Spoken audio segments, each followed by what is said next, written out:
Sign it or your brother dies tonight. Lena's fingers froze on the pen. Across the mahogany desk, Adrian Voss didn't blink, didn't soften. His words hung in the air like a death sentence. The contract between them wasn't a marriage proposal. It was a transaction. Her freedom for Jake's life. 2 years as his wife in name only. 2 years belonging to a man whose eyes held nothing but ice. Outside, the city glittered with 1,000 lights. Inside this office, Lena felt her world shrink to this single choice: sign and lose herself, or refuse and bury her brother. Before we dive deeper, hit that subscribe button right now. This story gets darker, and you won't want to miss what happens when Lena walks into Adrian's world. Stay until the end to see if she survives it. And comment below with your city. I want to see how far this story reaches. The pen slipped from Lena's hand. It clattered onto Adrian Voss's desk, the sound impossibly loud in the suffocating silence. She stared at the contract, 11 pages of legal clauses that reduced her life to bullet points in financial terms. Her throat closed. Pick it up. Adrian's voice cut through her paralysis. Not cruel, not kind, just absolute. Lena's hand shook as she retrieved the pen. I need more time. You don't have time. Adrian leaned forward, in his storm gray eyes locking onto hers. Your brother's insurance denied the claim this morning. The hospital gave him 72 hours before they transfer him to palliative care. That was 6 hours ago. You have 66 hours left. I'm offering you a way out. Take it or leave it. The words hit like bullets. Lena's vision blurred. How do you know? I know everything. Adrian slid a folder across the desk. Jacob Carter, 26, stage 4 leukemia. The bone marrow transplant alone cost $400,000. Chemo hospitalization post-treatment care, another $400,000. You've raised $32,000 through GoFundMe church fundraisers and selling everything you own. You're $768,000 short. You will never close that gap. Your brother will die, and you'll spend the rest of your life drowning in debt from a corpse. Lena shot to her feet. Don't you dare! Sit down! The command in his voice made her knees buckle. She sat. Adrian stood and walked to the floor-to-ceiling windows overlooking the city. With his back to her, he seemed less human, more monument. I'm not your enemy, Ms. Carter. I'm the only solution to a problem you cannot solve. I will pay every cent of your brother's treatment. He'll have the best doctors, the best facility, the best chance at survival. All you have to do is sign that contract and become my wife for 2 years. Why? The word ripped from her chest. Why would you need to buy a wife? Adrian turned. The afternoon light cut across his face, throwing half of it into shadow. My grandfather left a trust, $1 billion. But there's a condition: I must be married before my 35th birthday to access it. That birthday is in 3 weeks. I've spent 6 months vetting candidates. You're the only one who fits my requirements. What requirements? Lena heard the hysteria creeping into her voice. Desperate enough to sell myself. Smart enough not to fall in love with me. The bluntness of it stole her breath. Adrian returned to his desk, his movements precise and controlled. I don't want a real wife. I don't want companionship or romance or any of the fairy tale garbage people convince themselves marriage is about. I want a legal signature. Someone who'll show up when required, smile for cameras, and disappear when dismissed. Your desperation makes you perfect. You need me too badly to complicate this. Lena wanted to throw the contract in his face. She wanted to scream that she wasn't for sale. But Jake's face flashed through her mind, pale and gaunt in that hospital bed, trying to smile, even though she could see the terror in his eyes. I'm scared, Lena. I don't want to die. She picked up the contract. Her hands trembled so badly the words blurred. What are the terms? 2 years. You'll live here in my home. You'll attend every social function I require: galas, business dinners, family events. In public, you'll play the role of the devoted wife. In private, you'll stay out of my way.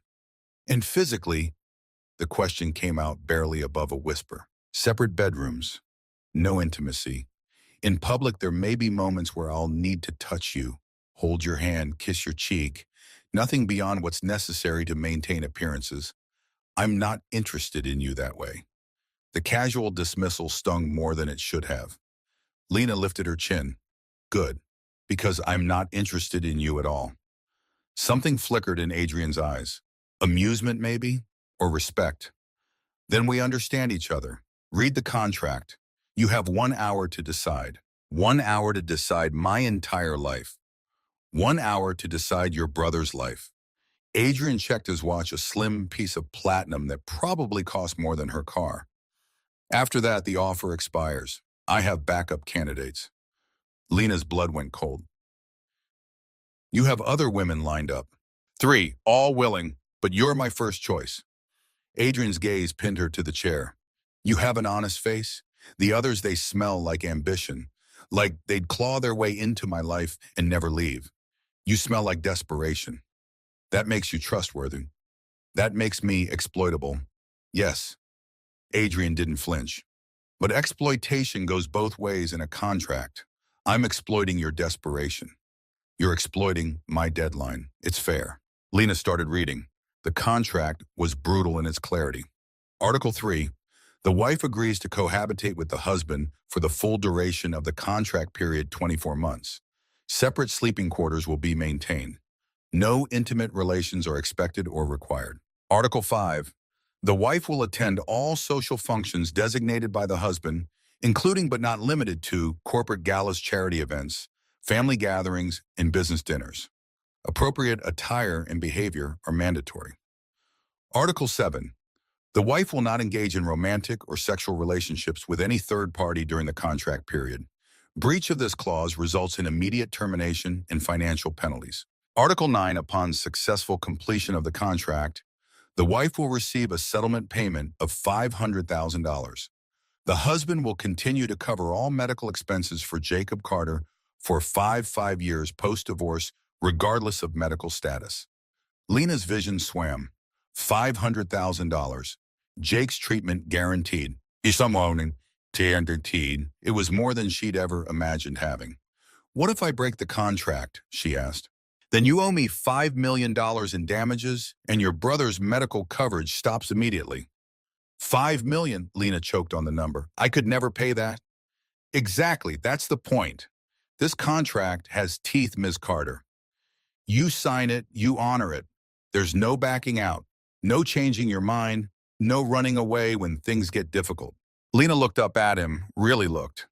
Adrian Voss was maybe 34, 35, successful beyond measure, handsome in a way that probably made normal women stupid. Why did he need this? Why did he need to buy someone? There's something you're not telling me, she said. The trust fund isn't the whole story.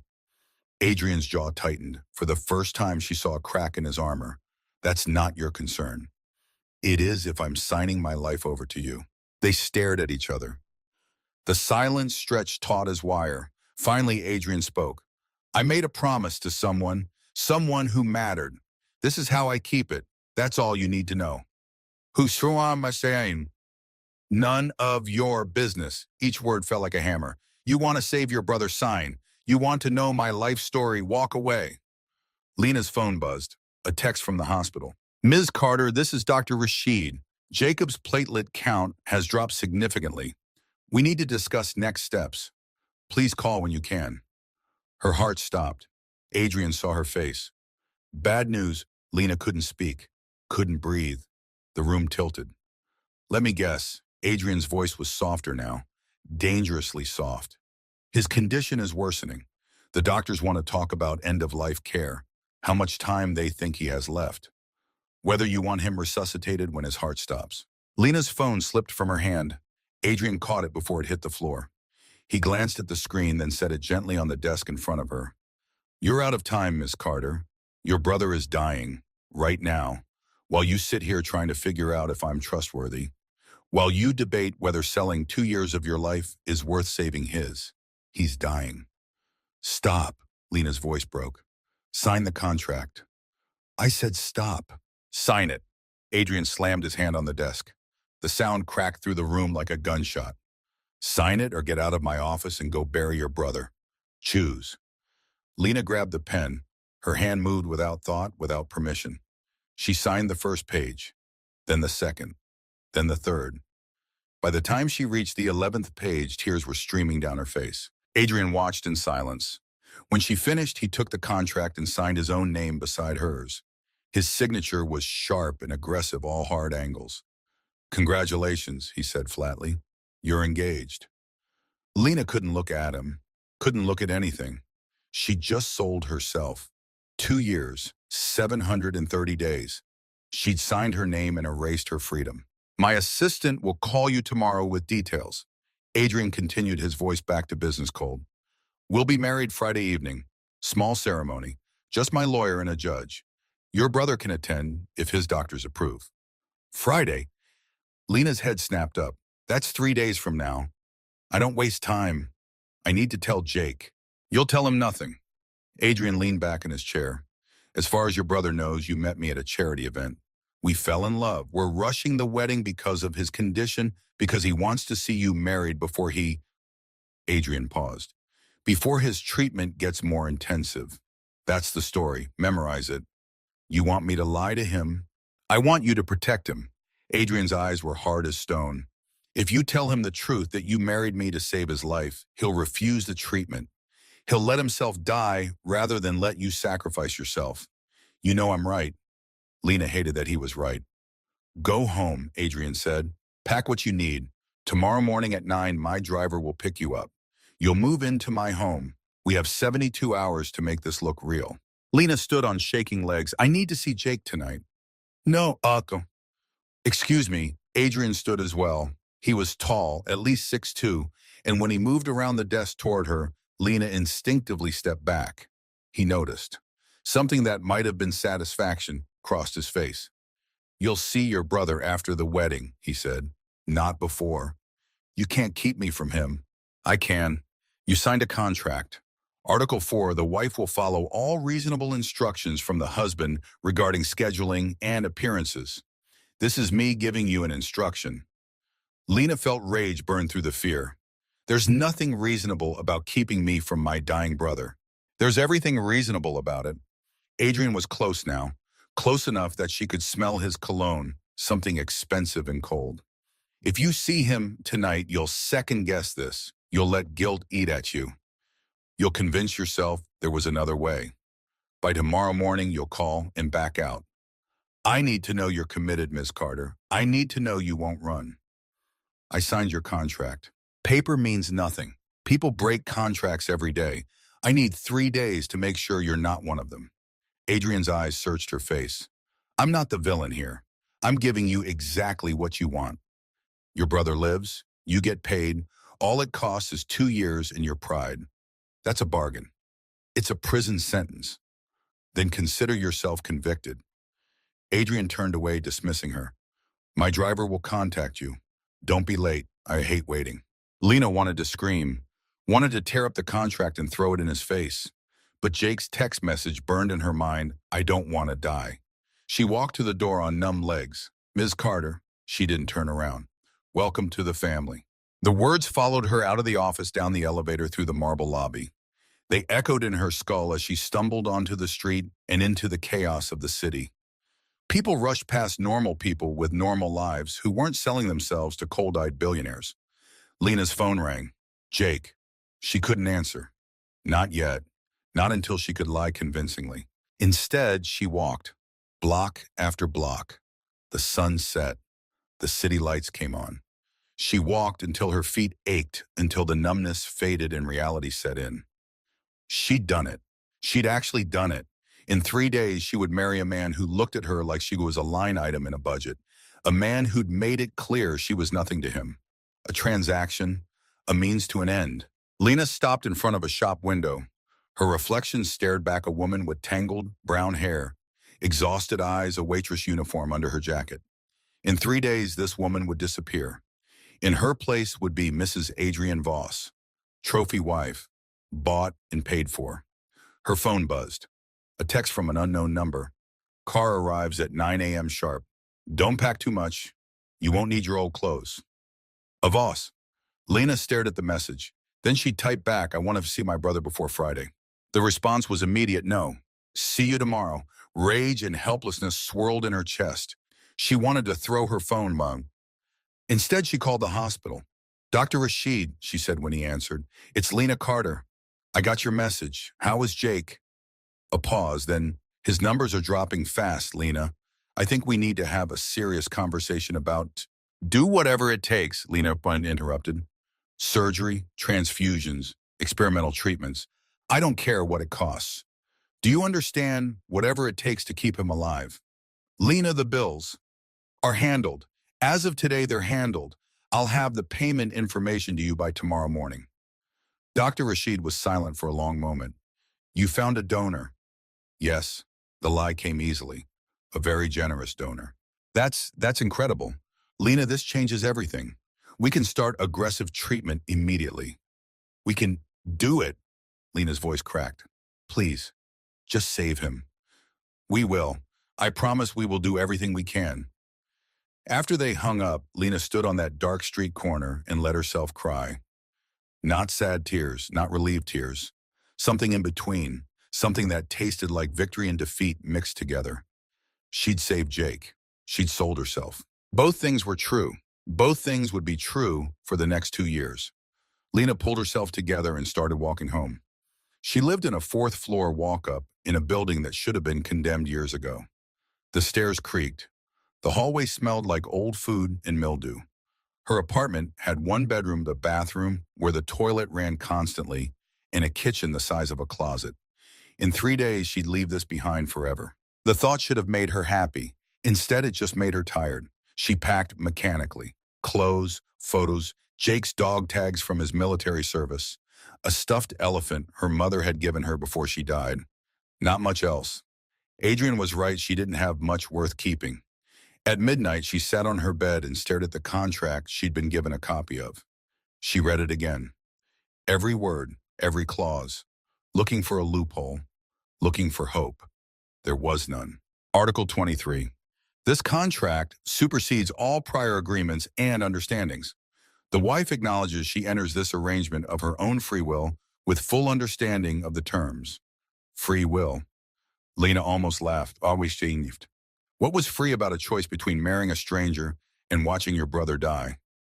Her phone buzzed, another text from Adrian. Can't sleep either. Lena stared at the message, then typed, how did you know? Because I'm not sleeping, and if I'm not sleeping, you're probably not sleeping. Misery loves company. It was the first thing he'd said that sounded remotely human. I hate this, Lena typed. Good. If you didn't hate it, I'd worry. Why 3 dots appeared, disappeared, appeared again. Finally, because people who don't hate being bought are dangerous. They want more than the contract offers. You hate this. That means you'll honor it and leave when it's done. Lena's fingers hesitated over the keyboard. Then what if I can't do this? What if I'm not strong enough? The response came immediately. You're strong enough. You worked 3 jobs to save your brother. You dropped out of school to take care of him. You've been strong enough for years. 2 more won't break you. The unexpected kindness made her throat tight. You don't know me. I know your bank statements, your credit score, your employment history, and your medical records. I know more about you than most people who claim to love you. And I know you won't break. You're too stubborn. That's not the same as knowing me. Maybe not, but it's enough for this contract. Sleep, Ms. Carter. Tomorrow starts your new life. You'll want to be rested.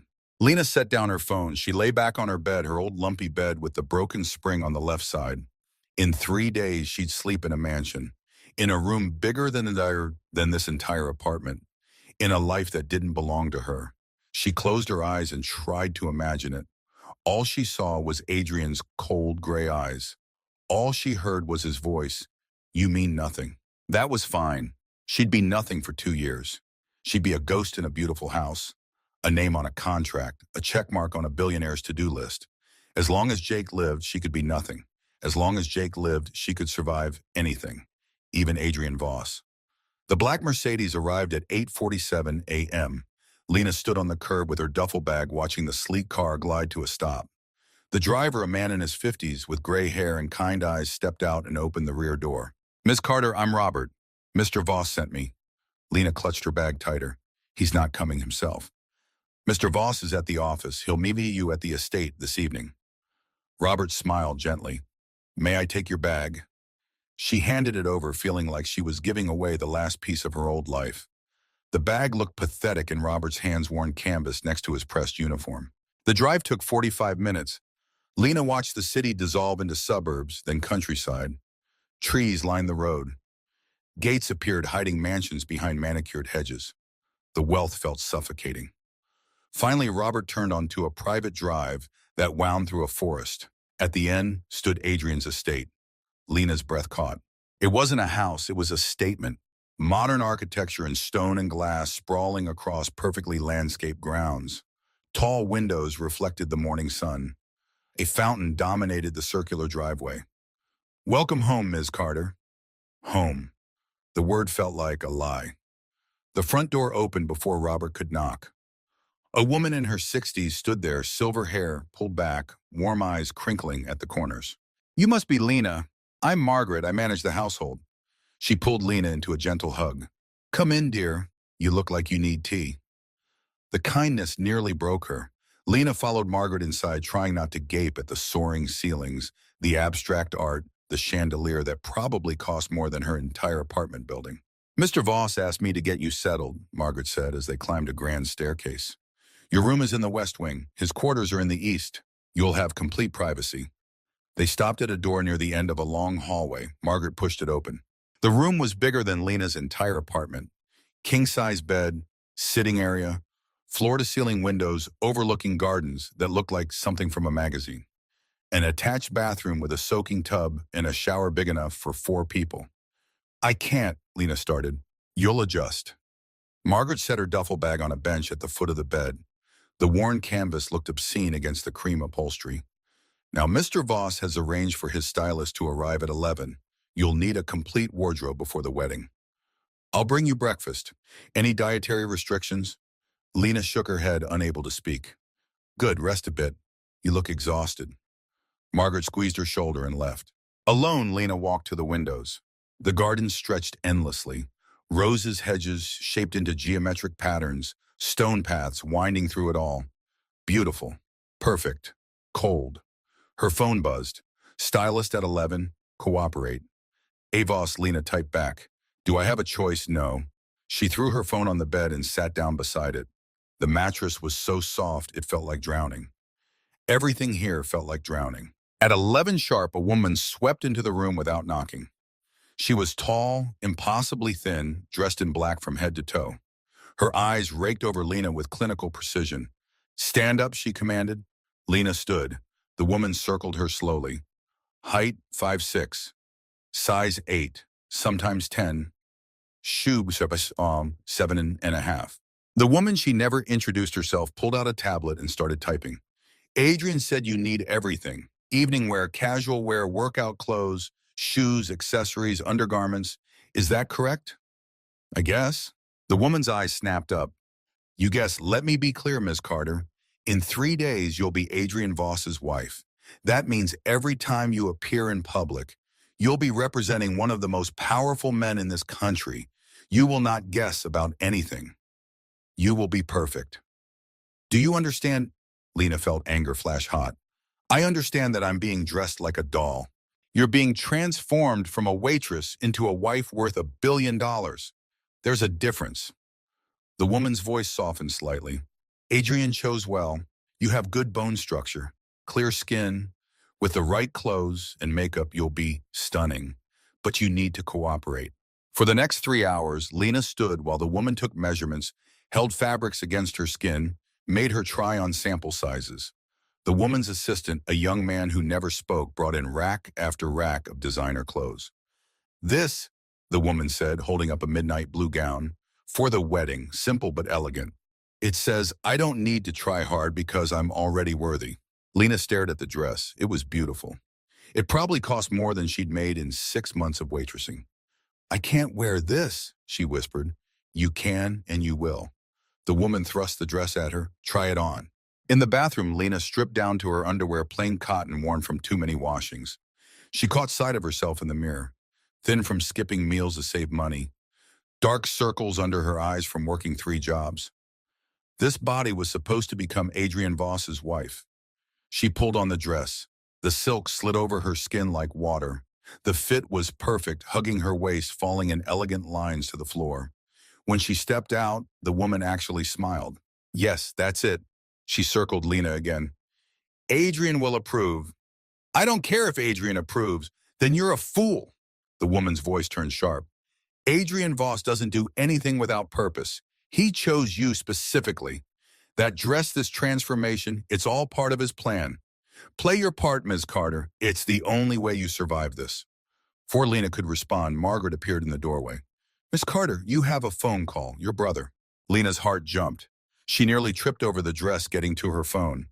Jake, where are you? Jake's voice was stronger than yesterday. The hospital said someone paid my bills. All of them. Lena, what did you do? Lena's mind raced. I told you, I got a new job. The CEO, he's very generous. He has a charitable foundation that helps families with medical debt. Nobody's that generous. What's really going on? Jake, don't lie to me. His voice cracked. Please, just tell me the truth. Lena closed her eyes. She saw Adrian's face, heard his voice. Tell him nothing. I met someone, she said quietly. A man, he's wealthy, he wants to help. Silence. Then, you're sleeping with him for money. What? No, Jake, it's not like that. Then what's it like? Because from where I'm sitting, some rich guy doesn't just pay a stranger's medical bills out of the goodness of his heart. He's not a stranger. The lies came easier now. We met at a charity event a few months ago. We've been seeing each other. When he found out about you, he insisted on helping. A few months. You never mentioned anyone. I didn't want to jinx it. You know how I am. Another long silence. Lena could hear machines beeping in the background. She imagined Jake in that hospital bed trying to sit up, trying to be strong, even though his body was failing. What's his name? Jake asked finally. Adrian Voss. The billionaire. Jake's voice rose. Lena, that's insane. Men like that don't date women like... He stopped. Women like me, Lena's throat tightened. Yeah, I know, but somehow he did. He does. I don't like this. You don't have to like it. You just have to get better. Lena fought to keep her voice steady. Dr. Rashid said you're starting treatment today. Aggressive treatment. Jake, you have a real chance now. That's all that matters. Nothing matters if you're sacrificing yourself for me. I'm not sacrificing anything. I'm happy. The lie stuck in her throat. Jake, please, just focus on getting well. Let me worry about everything else. She heard him breathing, heard him struggling with words. I love you, Lena. I love you too. So much. After they hung up, Lena stood there holding her phone, still wearing the midnight blue wedding dress. The stylist and her assistant had left. Margaret had disappeared. She was alone in this enormous room, drowning in silken lies. Her phone buzzed. How did the call go? Avos Lena stared at the message. How did he know Jake had called? Are you monitoring my phone? I'm monitoring everything. Answer the question. Rage burned through her. He suspects something. He's not stupid. Neither am I. Convince him that's your job now. I hate you. Good. Hate keeps you focused. Dinner is at 7. Wear something from your new wardrobe. We need to discuss the wedding details. Lena wanted to throw her phone out the window. Instead, she changed out of the wedding dress and collapsed on the bed. Her head pounded. Her chest hurt. She'd been here 4 hours and already she felt herself fragmenting. Part of her, still that waitress from downtown, part of her becoming something else. Something she didn't recognize. At 6:45, Margaret knocked softly. Ms. Carter, Mr. Voss is home. Dinner will be served in 15 minutes. Lena forced herself up. She rifled through the racks of new clothes and grabbed the first thing she touched. Black pants and a cream silk blouse. Simple. Professional. Armor. She followed Margaret downstairs to a dining room that could seat 20. Adrian sat at the head of the table, still in his suit, reading something on his tablet. He didn't look up when she entered. Sit. He gestured to the chair beside him. Not at the other end, right beside him. Close enough that she could smell his cologne. Lena sat, a staff member, young, efficient, invisible, appeared and set plates in front of them. Some kind of fish in a sauce Lena couldn't identify. Roasted vegetables, everything arranged like art. The stylist said you were cooperative, Adrian said, still not looking at her. That's good. Do I get a gold star? He glanced up. Something that might have been amusement flickered in his eyes. You get to eat dinner without me questioning whether this was a mistake. Was it a mistake? Too late to matter. Adrian set down his tablet. Tomorrow you'll meet my family, my mother, my sister, my cousin. They'll be at the wedding. They need to believe this is real. Lena's stomach dropped. Your family doesn't know about the contract. No one knows about the contract except you, me, and my lawyers. As far as the world is concerned, we met 6 months ago at a hospital fundraiser. We fell in love. We're rushing the wedding because of your brother's condition. I want him to see you married before his treatment becomes too intensive. You've thought of everything. I always do. Adrian took a sip of wine. My mother will ask invasive questions. She'll want to know how we met, what I said to you, whether I'm treating you well. You'll answer honestly, or at least you'll answer according to the story we've created. Which is, Adrian's jaw tightened. I saw you at the fundraiser. You were serving drinks. I asked who you were. I spent the entire night trying to talk to you. You thought I was arrogant. I thought you were... He paused. Refreshing. A month later, I found you again. I asked you to dinner. You said no 3 times before saying yes. Why would I say yes the 4th time? Because I told you I'd donate $100,000 to the hospital if you'd give me 1 hour of your time. Lena blinked. That's manipulative. That's me. Adrian met her eyes. I don't chase women, Ms. Carter. I don't court them. I make offers they can't refuse. That's the man my mother knows. That's the man you're marrying. She'll believe it because it sounds exactly like something I'd do. It is something you did. Something dark crossed his face. Yes, it is. They ate in silence for a moment. The fish tasted like ash in Lena's mouth. Tell me about your family, Adrian said suddenly. Your mother, your father. I know the fax car accident 5 years ago, but I need the details. My family will ask. Lena's chest constricted. Why? Because we're supposed to be in love. That means I know your pain. I know your story. She wanted to refuse, wanted to tell him her parents' deaths were none of his business. But the contract burned in her mind. The wife will cooperate with all reasonable requests. My dad was a high school teacher, she said quietly. History. He loved his job. Used to bring home stories about his students every night. My mom was a nurse. She worked in pediatrics. They were driving to Jake's graduation from basic training when a drunk driver hit them head on. They died instantly. Jake was 21. I was 24. I was in nursing school, 2nd year. I dropped out to take care of him. Adrian was silent. When Lena finally looked at him, his expression was unreadable. Jake blamed himself, she continued. Said if they hadn't been driving to see him, they'd still be alive. He joined the military to get away from the guilt. 2 tours in Afghanistan. Came home with PTSD and a head full of nightmares. Then the cancer. Her voice broke. He's 26 years old. He should be living his life, not dying in a hospital bed. He's not going to die, Adrian said. You can't promise that. I can promise he'll have the best possible chance. Adrian set down his fork. Tomorrow when you meet my mother, she'll ask about your family. You'll tell her what you just told me. She'll cry. She'll hug you. She'll tell you I'm lucky to have found someone who understands loss. Do you, Lena asked, understand loss? Adrian's eyes went cold. More than you can imagine. Then tell me, if we're supposed to be in love, I should know your pain too. No. The word was final. You know what you need to know. Nothing more. That's not fair. Life isn't fair, Ms. Carter. You of all people should know that. Adrian stood. Finish your dinner. Get some rest. Tomorrow will be exhausting. He walked out, leaving Lena alone at the massive table with her half-eaten food and the weight of all her lies. That night, she lay in her enormous bed and stared at the ceiling. Her phone glowed on the nightstand. No messages from Jake, no messages from anyone. She was in a house full of people and utterly alone. At midnight, she heard footsteps in the hallway. They stopped outside her door. Lena held her breath, a soft knock. Ms. Carter. Adrian's voice. She sat up. What do you want? Open the door. Lena wrapped herself in the robe Margaret had left and opened the door. Adrian stood in the hallway, still dressed, hair disheveled like he'd been running his hands through it. I need to tell you something, he said. Now it's midnight. Now. He pushed past her into the room, then turned to face her. Tomorrow when you meet my mother, she's going to tell you I was engaged before. The woman I was supposed to marry, Charlotte, she died 3 years ago. Cancer. She made me promise that I'd marry someone good, someone kind, Someone who would love me the way she did. Lena's breath caught.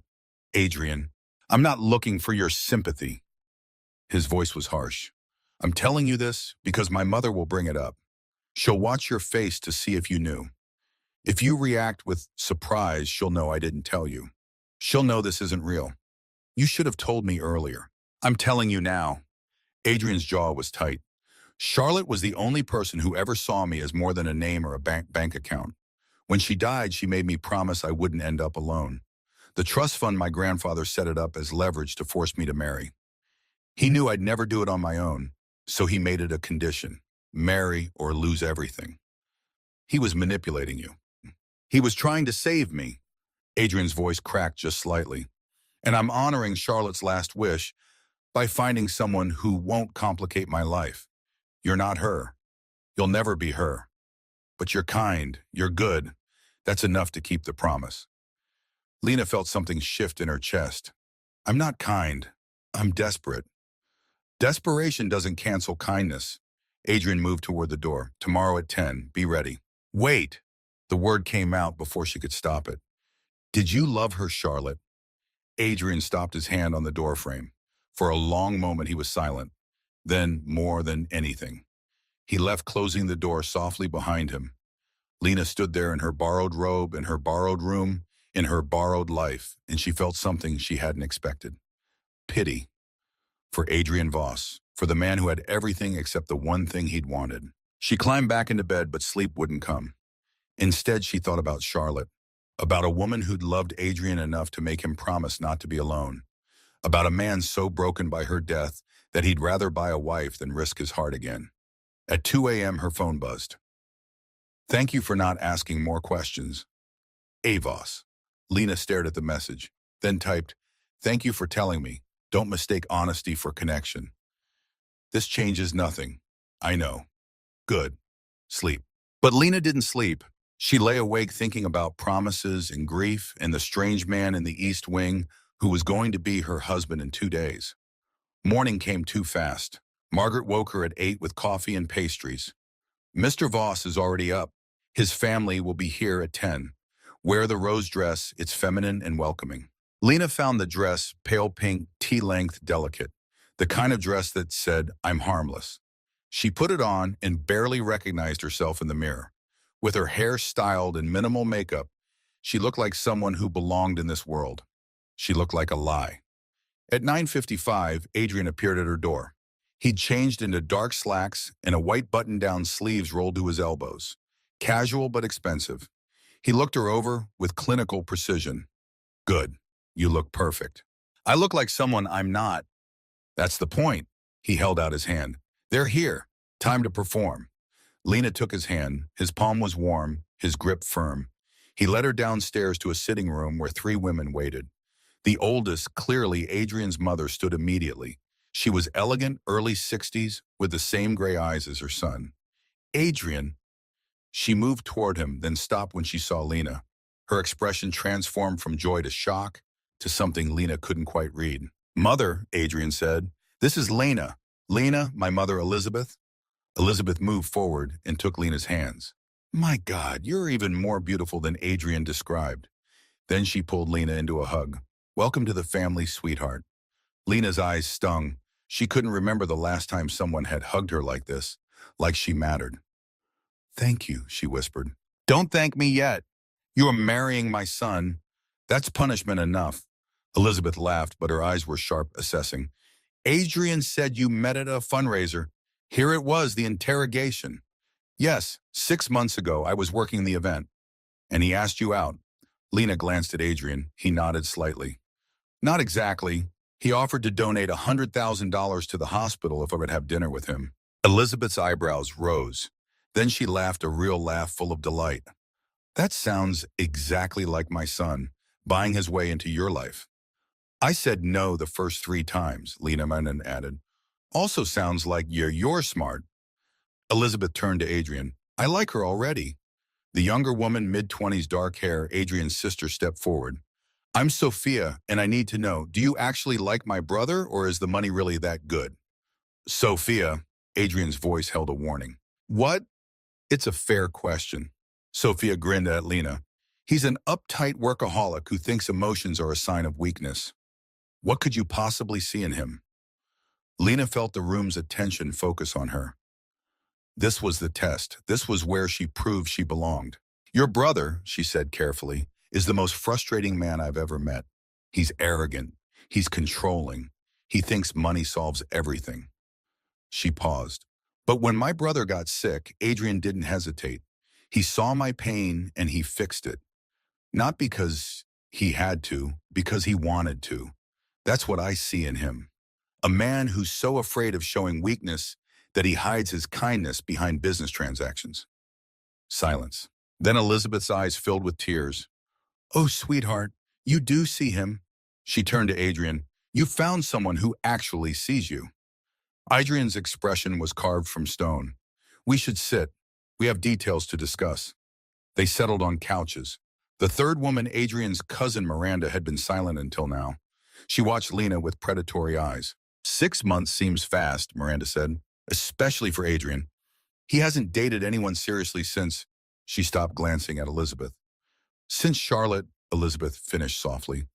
It's all right to say her name, Miranda. Lena felt Adrian tense beside her. Charlotte was special. Elizabeth continued looking at Lena. I'm sure Adrian told you about her. This was it, the moment Adrian had warned her about. Lena reached over and took Adrian's hand. It was stiff, unresponsive. She squeezed it anyway. He did, she said quietly. Last night, he told me she made him promise not to be alone. Elizabeth's face crumpled. She did. She was so worried about him. She knew he'd close himself off. Elizabeth reached over and covered their joined hands with hers. But he didn't. He found you. Charlotte would be so happy. Adrian pulled his hand free and stood abruptly. I need a drink. Excuse me. He walked out. Elizabeth watched him go, sadness etched in her face. Then she turned to Lena. He still hasn't healed from losing her. I know. Can you live with that, with always being second to a ghost? The question hit like a punch. Lena met Elizabeth's eyes and saw the real question beneath. Are you strong enough for my son? I'm not trying to replace her, Lena said. I couldn't if I tried. I'm just trying to give him a reason to stop punishing himself. Elizabeth studied her for a long moment. Then she smiled. You really do love him. Lena's throat closed. She nodded, unable to speak, hating herself for the lie. They spent the next hour discussing wedding details. Small ceremony, just family. Judge Morrison would officiate. He'd been a friend of Adrian's grandfather. Dinner afterward at the estate. Simple, elegant, fast. And your brother, Elizabeth asked. Adrian said he's in the hospital. Yes, leukemia. He's starting treatment today. Elizabeth's expression softened. I'm so sorry, dear. I lost my sister to cancer 10 years ago. It's a terrible disease. She paused. Will he be able to attend the wedding? I hope so. The doctors are trying to stabilize him first. Adrian told me he's covering the medical costs. Lena's face burned. He insisted. That's my son, solving problems with money because emotions are too messy. Elizabeth reached over and squeezed Lena's hand. But the fact that he wants to help, that means he cares. Adrian doesn't waste resources on things that don't matter to him. After they left, Lena found Adrian in his study standing at the window with a glass of whiskey. Your mother loves me, she said from the doorway. My mother loves everyone. Adrian didn't turn around. She believes we're real. Good, that's what we needed. Lena stepped into the room. You walked out when she mentioned Charlotte. I needed space. You needed to run. Lena moved closer. She's right, isn't she? You haven't healed. Adrian finally turned. His eyes were hollow. I'll never heal. That's not how this works. Charlotte died and a part of me died with her. The part that could love someone, the part that wanted connection. It's gone. He took a long drink. You're not here to fix me, Ms. Carter. You're here to help me keep a promise. Don't confuse the two. I'm not trying to fix you. Then why are you here, in my study, asking questions that aren't part of the contract? Because you showed up at my door at midnight to tell me about her. You made it personal. I made it strategic. Adrian set down his glass. Everything I do is strategic. The sooner you understand that, the easier this will be. I don't believe you. Then you're a fool. Lena stepped forward until she was close enough to see the lines of exhaustion around his eyes. You told me Charlotte made you promise not to be alone, but you're more alone now than if you'd broken the promise. You're surrounded by people and completely isolated. Get out. No, Adrian's eyes flashed. I said get out. And I said no. Lena held her ground. You can control everything else, my clothes, my schedule, my words, but you can't control whether I care. And despite everything, despite this contract and your coldness and your walls, I'm starting to care. Not because I want to, not because it's smart, but because I'm not built to watch someone suffer without trying to help. I don't need your help. Everyone needs help, even you. For a moment, Adrian just stared at her. Then he laughed a broken, bitter sound. You're going to make this so much harder than it needs to be. Probably. He picked up his glass again, drained it. Leave me alone, Lena. Please. It was the please that broke her. She nodded and walked to the door. Lena, she turned. Thank you, Adrian said quietly, for making my mother believe. You were perfect. I wasn't acting. I know, that's what scares me. Lena left him there alone in his study with his ghosts and his whiskey and his determination to stay broken. The next morning, Lena woke to find an envelope slipped under her door. Inside was a handwritten note on heavy cardstock. Your brother's treatment began yesterday. Dr. Rashid reports stable vitals.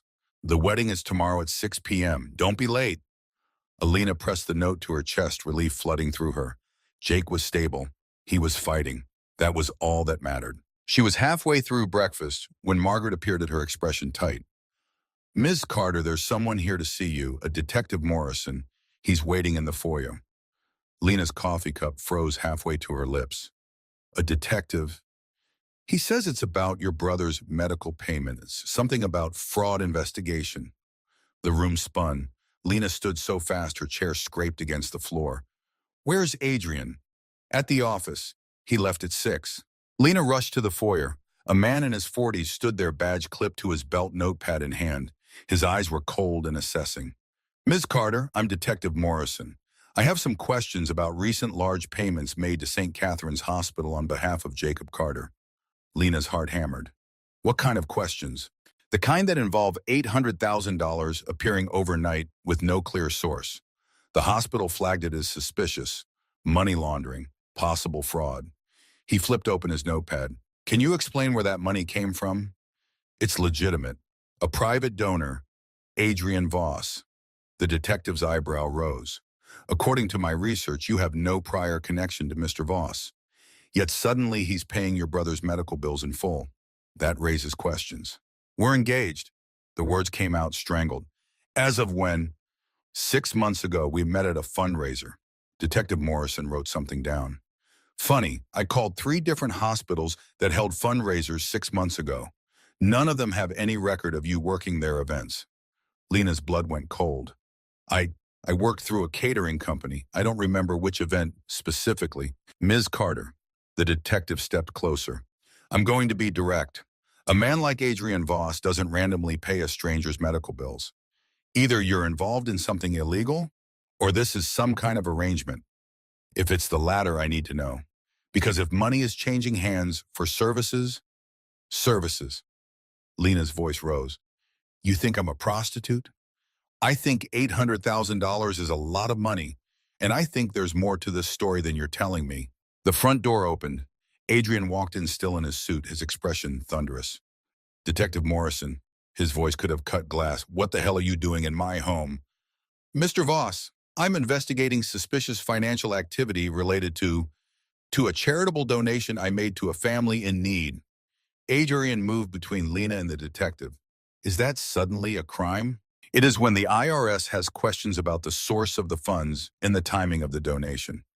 It looks like you're trying to move money quickly, possibly to avoid taxes or hide assets. I have an army of accountants who handle my taxes. Every cent is documented and legitimate. If the IRS has questions, they can contact my lawyers. Adrian pulled out his phone. In fact, let me call him right now. You can explain to them why you're harassing my fiancée the day before our wedding. Detective Morrison's expression tightened. Your fiancée, right. How convenient that this engagement happened right before a massive financial transaction. How convenient that you're harassing a woman whose brother is dying of cancer. Adrian's voice dropped to something dangerous. I'm going to give you 30 seconds to leave my property before I call my lawyers and have you buried in lawsuits for harassment. I'm just doing my job. Then do it somewhere else. 20 seconds. The detective looked at Lena.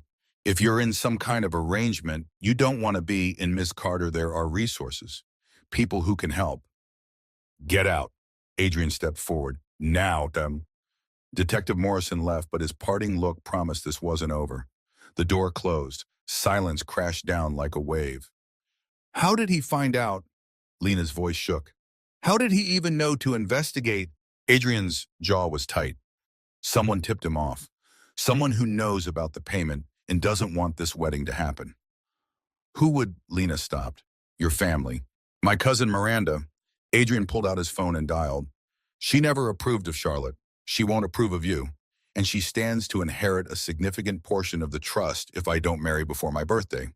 He held up a hand as someone answered. Marcus, I need you to run interference with the police. A Detective Morrison is investigating the hospital payment for Jake Carter. I need it shut down yesterday. He paused, listening.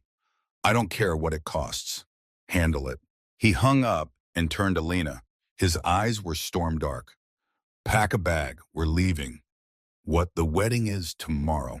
The wedding is tonight. And Adrian was already moving toward the stairs. If Miranda tipped off the police, she's trying to delay the ceremony past my birthday. I'm not giving her the satisfaction. We can't just Adrian Jake. He was supposed to be there.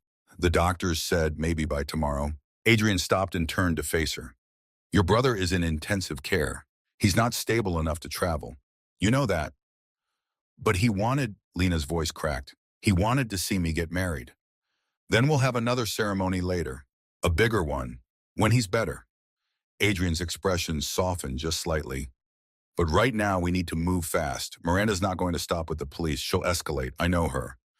I need to call Jake. I need to explain. No phone calls. Nothing that can be traced or recorded. Adrian grabbed her hand. Lena, I need you to trust me. Just for the next 12 hours. Can you do that? Lena looked at him. Really looked. Beneath the cold exterior, she saw something else. Not panic, but urgency. Desperation even. Okay, she whispered. Okay. They packed in 15 minutes. Adrian made calls while Lena threw clothes into a suitcase. Margaret appeared with the wedding dress in a garment bag, her eyes red. Be safe, Margaret whispered, hugging Lena tight. And don't let anyone tell you this isn't real. I've worked for Adrian for 10 years. I've never seen him fight for anything the way he's fighting for this. For you, her eyes said, fighting for you. But that couldn't be true. This was about the trust fund, about keeping a promise to a dead woman. Nothing more. They left through the back entrance. Robert was waiting with the car engine running. They drove for 2 hours, leaving the city behind. Adrian made call after call, his voice clipped and controlled. Finally, he hung up and turned to Lena. Judge Morrison, a different Morrison, no relation to the detective, will marry us at his private residence in 2 hours. It's legal, it's binding, and it's off the record until we file the certificate on Monday. Your birthday is Sunday, Lena said. Exactly. Monday I file the marriage certificate and the trust fund releases. Miranda can't touch it. Adrian's hand found hers on the seat between them. I'm sorry about your brother. I know you wanted him there. He'll understand. But Lena's throat was tight. Jake would understand, but he'd also know something was wrong. He'd know she was lying. They arrived at a sprawling farmhouse set back from the road. Judge Morrison was a woman in her 70s with sharp eyes and a kind smile. She ushered them into a study lined with law books. Adrian, you look terrible. When was the last time you slept? 2 days ago. Can we do this quickly? Judge Morrison looked at Lena. And you, dear, you are certain about this because you look like you're about to pass out. Lena opened her mouth. No words came. She's certain, Adrian said. We both are. It's been a complicated day. Every marriage is complicated. Judge Morrison pulled out paperwork. But that's what makes it real. The complications, the fighting, the mess. She looked between them. Do you two understand what you're agreeing to? This isn't just a contract. It's a commitment. to weather the complications together. We understand, Adrian said. Judge Morrison's eyes stayed on Lena. Do you doubt you because I've known Adrian since he was a boy. I knew Charlotte, and I can tell you with absolute certainty that if you're doing this for any reason other than wanting to spend your life with this man, you're making a mistake. The trust fund, the money, none of it matters if the foundation is broken. Lena's chest constricted. I'm not doing this for money. Then why? Because someone I love needs me to. It wasn't a lie. Jake needed her to do this. That was true. But the way Adrian's hand tightened on hers made her wonder if there was another truth underneath, one she wasn't ready to admit. Judge Morrison studied her for a long moment. Then she nodded. All right, let's make this official. There were no flowers, no music, no guests, just the three of them in that study with late afternoon light filtering through the windows. Adrian Matthew Voss, do you take Lena Marie Carter to be your lawfully wedded wife? Adrian's eyes met Lena's. Something unreadable moved in their depths. I do. Lena Marie Carter, do you take Adrian Matthew Voss to be your lawfully wedded husband? Lena thought about Jake in that hospital bed, about the machines keeping him alive, about the treatment that was already working through his system, killing the cancer, giving him a chance. She thought about Adrian standing between her and a detective protecting her without hesitation. She thought about the way he looked at midnight telling her about Charlotte, his voice breaking on the words. I do. Judge Morrison smiled. Then by the power vested in me by the state I now pronounce you husband and wife. Adrian, you may kiss your bride. Adrian's hand cupped her face. His thumb traced her cheekbone. Then he leaned in and kissed her. It was supposed to be for show, a legal formality, but the moment his lips touched hers, something sparked. Heat, recognition, something that felt dangerously like connection. Adrian pulled back his eyes, dark and searching. Mrs. Voss. The name hit her like a physical thing. She was married, legally, irrevocably married, to a man who'd made it clear she meant nothing. Judge Morrison handed them the marriage certificate. File this on Monday, and Adrian be good to her. Charlotte would want that. On the drive back, Adrian was silent. Lena watched him from the corner of her eye. His jaw was tight. His hands gripped the steering wheel like it was the only thing keeping him tethered. Are you okay? She asked finally. I'm fine. You don't look fine. I just got married. I'm allowed to look stressed. You look like you're going to be sick. Adrian pulled over, abruptly. The car lurched to a stop on the shoulder of the highway. He gripped the wheel and breathed hard, his knuckles white. Adrian, I'm having a panic attack. The words came out strangled. I haven't had one in 3 years, not since Charlotte's funeral. But I'm having one now, and I need...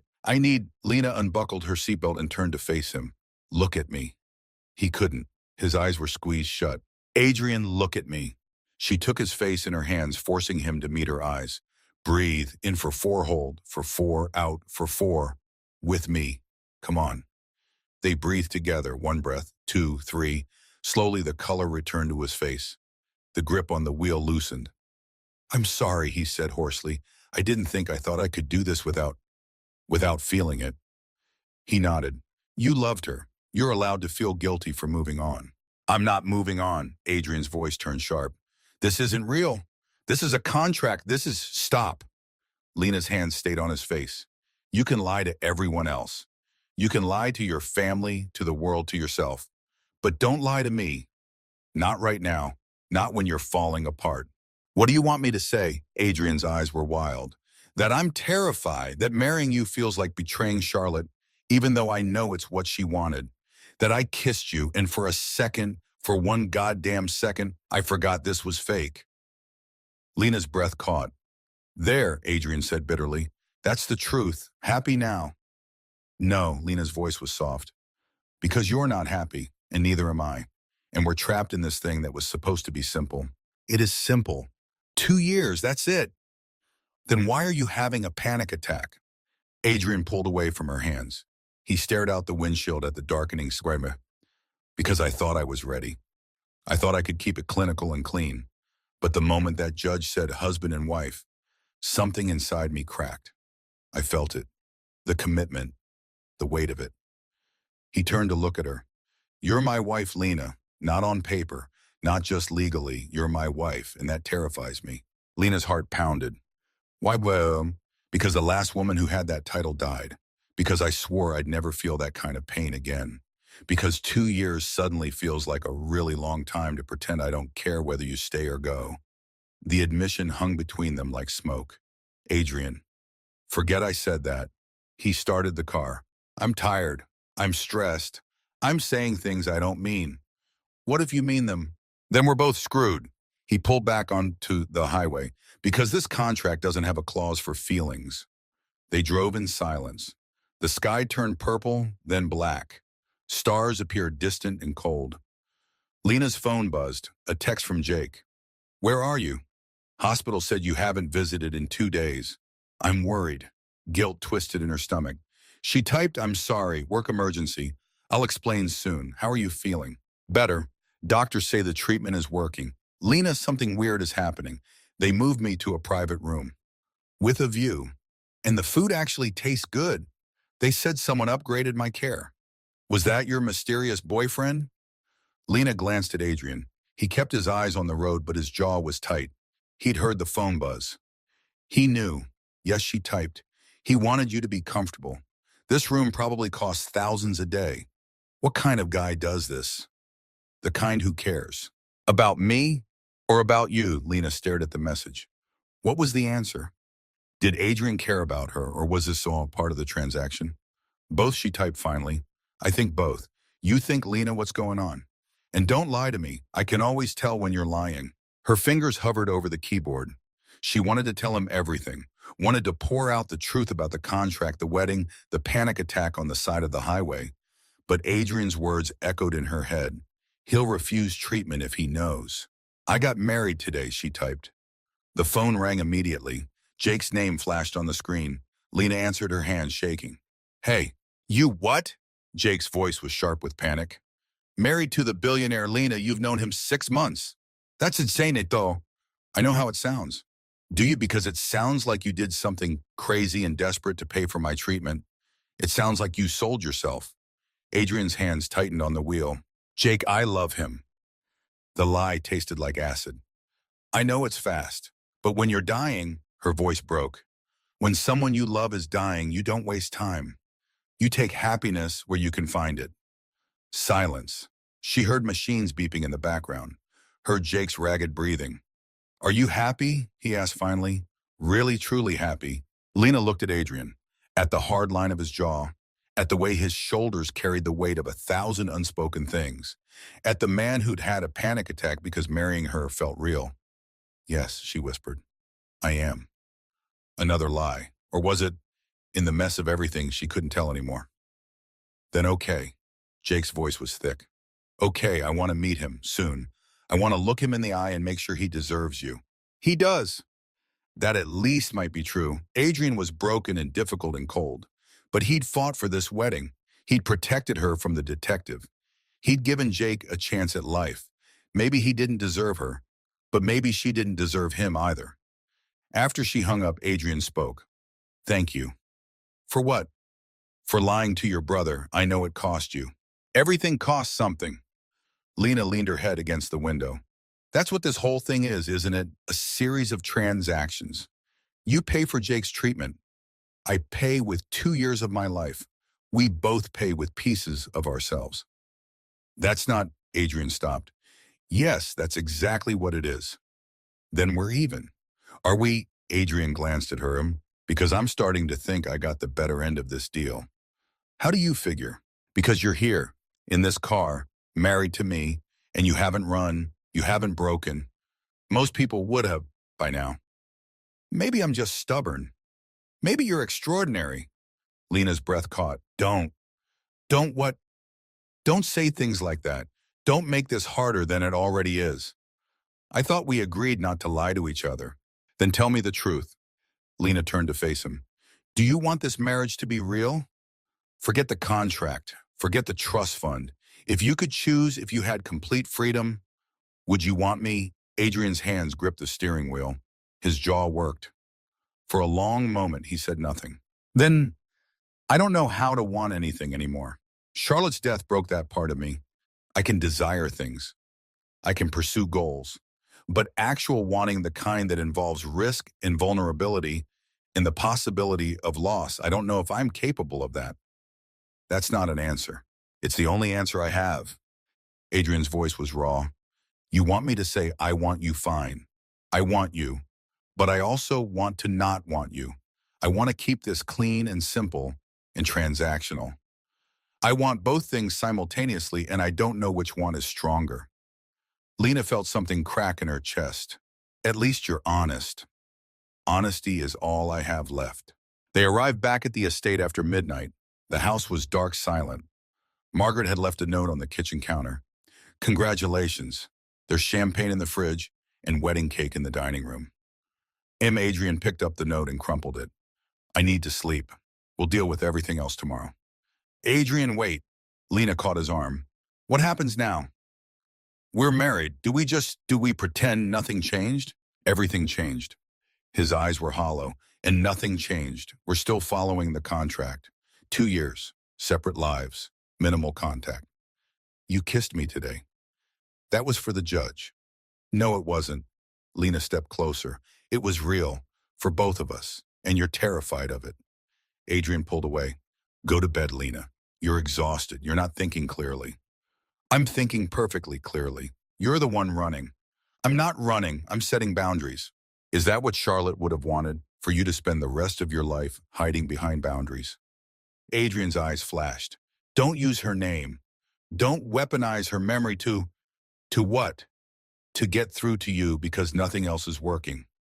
Lena felt tears burn behind her eyes. I'm not trying to replace her.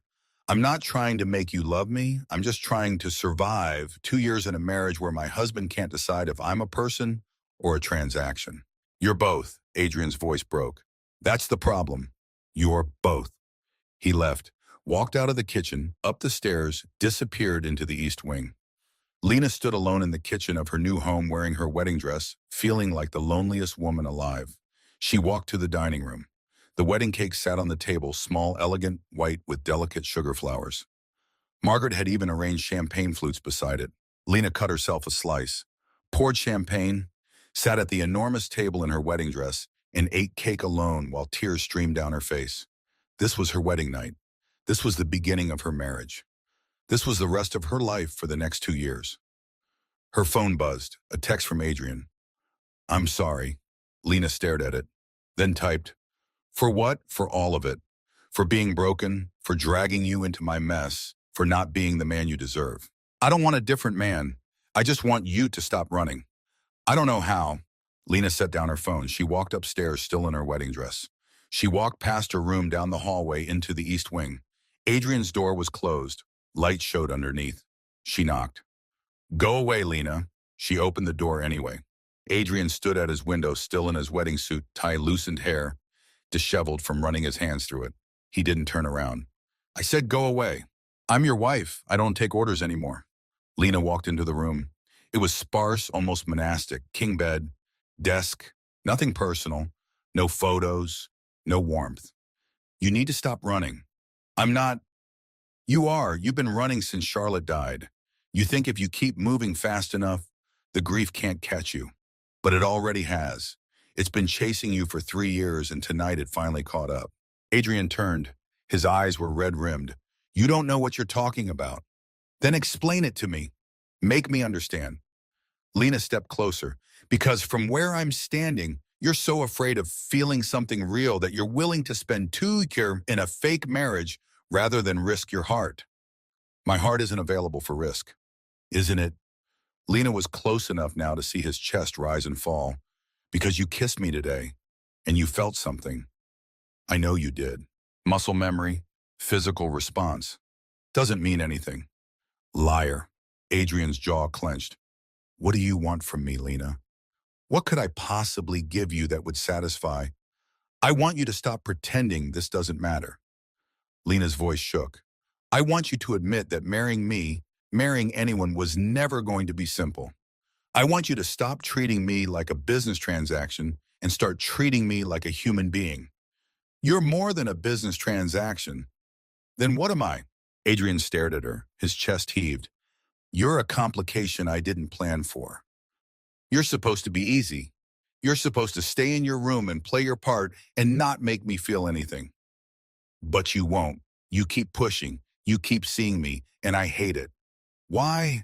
Because it's easier to be alone. His voice cracked. It's easier to be broken and cold and empty than to risk letting someone in and losing them again. Don't you understand? I can't survive losing someone else I care about. It would destroy me. Lena's tears fell freely now. So you're just going to live half a life for the rest of your existence because you're too scared to risk pain. Yes, the word was final. That's exactly what I'm going to do. Then you're a coward. Adrian flinched like she'd slapped him. Get out. No, Lena. Get out of my room, Lena. Now. Make me. They stared at each other. The air crackled with tension, with anger, with something else neither of them would name. Adrian moved so fast Lena didn't have time to react. He grabbed her arms, spun her around, and pushed her toward the door. Not violently, but firmly, desperately. I can't do this, he said against her ear. I can't have you in my space, in my head. I need distance. I need... Lena turned in his grip. They were inches apart. She could feel his breath on her face, see the war raging in his eyes. What do you need? She whispered. Adrian's control shattered. He kissed her. Not like at the wedding. Not gentle or tentative or for show.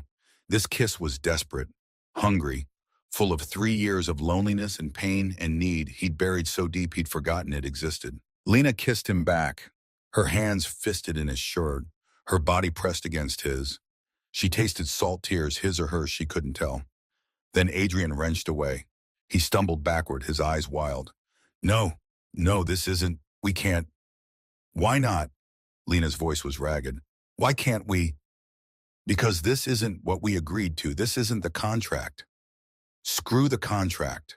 The contract is all we have. Adrian's hands shook. Without it, it's just feelings and hope and all the things that destroy people when they don't work out. And what if they do work out? They won't. Adrian's voice was dead certain. They never do. Not for me. Everyone I love dies or leaves. My father, Charlotte. I won't do it again. I won't care about someone just to watch them disappear. I'm not going anywhere. You will. In 2 years, that's the deal. Adrian's eyes were hollow. You'll take your settlement and walk away and I'll go back to being alone. That was always the plan. Plans change. Not this one. Adrian opened the door. Get out, please. I'm begging you. Get out before I do something we'll both regret. Lena looked at him, at the man who'd kissed her like she was oxygen, at the broken, terrified soul who'd rather die alone than risk loving again. She walked to the door, stopped, turned back. You're already regretting it, she said softly. The kiss, the feelings. You're already regretting being human for 5 seconds. And that's the saddest thing I've ever seen. She left him there, walked back to her room, closed the door and slid down it, her wedding dress pooling around her. Her phone buzzed, a text from Adrian. I'm sorry, I shouldn't have kissed you. It won't happen again. Lena stared at the message. Then she threw her phone across the room. It wouldn't happen again. He'd made that clear. They'd go back to being strangers who lived in the same house, strangers who were married, strangers who'd tasted something real for 30 seconds before fear won. This was her wedding night, and she'd never felt more alone.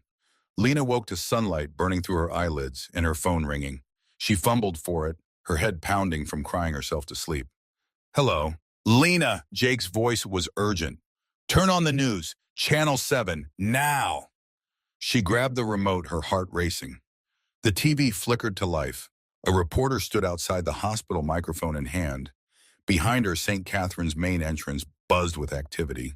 Breaking news this morning as questions arise about billionaire Adrian Voss's marriage to waitress Lena Carter. Sources close to the family suggest the marriage may be connected to Voss's grandfather's trust fund, which requires marriage before age 35. Voss turns 35 tomorrow. The timing has raised eyebrows and prompted an investigation into possible fraud. Lena's blood went cold. The reporter continued. Adding to the controversy, Detective James Morrison confirmed this morning that he's investigating large financial transactions between Voss and Carter's family specifically an $800,000 payment to cover medical bills for Carter's brother Jacob Carter, who is currently receiving treatment for leukemia. The screen cut to footage of Detective Morrison standing on courthouse steps. We're looking into whether this was a legitimate charitable donation or if money changed hands as part of a contractual arrangement. If it's the latter, there could be serious legal implications. Oh, God. Lena's hands shook so badly she dropped the remote. Her door burst open. Adrian stood there already dressed, phone pressed to his ear, his expression thunderous. I don't care what it costs. Bury it. Threaten lawsuits. Buy the station if you have to. He paused, listening. Then leak something bigger. I want this story dead by noon. He hung up and looked at Lena. Get dressed. We're going to the hospital. What, Adrian, the news is exactly why we're going. He stepped into her room. Your brother is going to see that report. He's going to have questions. We need to get to him before he does something stupid like discharge himself or refuse treatment. He wouldn't he? Adrian's eyes were sharp. You told me he blames himself for your parents' death. You think he won't blame himself for this, for dragging you into a scandal? Lena's chest constricted. He was right. Jake would see this as more proof that she'd sacrificed herself for him. She dressed in 5 minutes, jean sweater, no makeup. They were in the car before she remembered to breathe. Robert drove fast, weaving through traffic. Adrian made call after call, his voice clipped and controlled. But Lena saw the tension in his shoulders, the way his free hand clenched and unclenched. How did they find out? She asked when he finally hung up. Miranda. She leaked the story to a reporter she's been dating. She timed it perfectly right after the wedding, right before my birthday. Maximum damage. Can she do that? Just ruin your life because she wants money? She can try. Adrian's smile was cold. But I'm better at this than she is. I've been playing these games since I was a kid. Miranda's sloppy, emotional. She'll make mistakes. And us? What happens to us? Adrian looked at her. Really looked. We hold the line. We tell the same story. We're in love. We got married because life is short and we didn't want to waste time. The trust fund is coincidental. No one will believe that. They don't have to believe it. They just have to be unable to prove otherwise. He reached over and took her hand. The gesture was automatic, almost unconscious. I'm not going to let them destroy you. Or Jake. I promise. You can't promise that. Watch me. They arrived at the hospital to find reporters camped outside. Cameras flashed the moment the car stopped. Adrian got out first, his expression cold and perfect. Then he reached back for Lena's hand. Smile, he murmured. Look happy. Look in love. Lena plastered on a smile that felt like it might crack her face. Adrian's arm went around her waist, pulling her close. They walked through the gauntlet of reporters ignoring shouted questions. Mr. Voss, did you marry Lena for the trust fund? Ms. Carter, are you being paid to be Adrian's wife? Is the marriage legitimate or a fraud? Adrian's grip tightened on her waist. My wife and I are here to visit her brother. We have no comment on baseless accusations. My wife, he said it like he meant it. They made it through the doors. Inside, hospital security kept the reporters at bay. Dr. Rashid was waiting, his expression grave. Ms. Carter, Mrs. Voss, I'm sorry. We tried to keep the news away from Jacob, but another patient saw the broadcast. He's very upset. How upset? Lena's voice shook. He's demanding to see you, and he's threatening to check himself out, AMA, if you don't tell him the truth. Lena's knees went weak. Adrian caught her, his arms strong around her waist. Where is he? Adrian asked. Adrian. Room 412, but Mr. Voss, perhaps you should wait outside. He's very angry. He specifically said he doesn't want to see you. Too bad. Adrian started walking. He's going to see me anyway. They rode the elevator in silence. Lena's heart hammered against her ribs. Jake was going to see through the lies. He'd always been able to read her. The door to room 412 was open. Jake sat up in bed, of V-lines trailing from his arms, his face pale, but his eyes burning with fury. Get out, he pointed at Adrian. Get the hell out of my sister's life. Jake, Lena started. Did you sell yourself? Jake's voice cracked. Did you marry him to pay my bills? Tell me the truth, Lena. For once in your life, just tell me the goddamn truth. Adrian stepped forward. Your sister married me because... I'm not talking to you, Jake's hand shook. I'm talking to her. Lena, please. Tell me this is real. Tell me you didn't do this for me. Lena opened her mouth. The lies were right there ready. The same story they'd told everyone else. But this was Jake, her brother, the person she'd protected her entire life. I married him because you were dying, she said quietly, and I couldn't let that happen. Adrian's head snapped toward her. Lena. No. She pulled away from him. No more lies. Not to Jake. She walked to her brother's bedside. Adrian needed a wife. I needed money. We made a deal. 2 years. A contract marriage. At the end, we divorce and go our separate ways. Jake's face crumpled. Oh God. Lena, what did you do? I saved your life by destroying yours. Tears streamed down Jake's face. You gave up 2 years of your life for me, Lena. I'm not worth that. I'm not worth. You're worth everything. Lena grabbed his hand. You're my brother. You're all I have left. If you died, Jake, if you died, I'd have nothing. So yes, I signed a contract. Yes, I married a stranger. And I'd do it again. I'd do it 1,000 times if it meant keeping you alive. But you're miserable. Jake looked at Adrian, hatred in his eyes. He's making you miserable. I can see it. He's keeping me alive too, Lena said softly, just in a different way. Adrian moved to stand beside her. His voice was careful, controlled. I'm not the villain here, Jake. I'm giving your sister exactly what she asked for. A roof over her head, financial security, and your medical care covered in full. Forever. That doesn't make me a bad person. It makes you a user. Jake's voice was harsh. You took advantage of her desperation. I offered her a choice. She made it. Adrian's jaw tightened. And for the record, I'm not making her miserable. She's making herself miserable by caring too much about people who aren't worth it. Adrian, Lena's voice was a warning, but Jake laughed a broken, bitter sound. Oh, that's rich. Coming from a man who's so scared of feeling anything that he has to buy his way into human connection. Adrian went very still. What did you say? You heard me. Jake sat up straighter, despite the pain it clearly caused. Lena told me about Charlotte, about how you loved her and lost her, and now you're too chicken shit to risk your heart again. So instead, you bought my sister. You're using her to fulfill some promise to a dead woman while making damn sure you don't actually feel anything real. Jake, stop. Lena stepped between them. No. Adrian's voice was cold.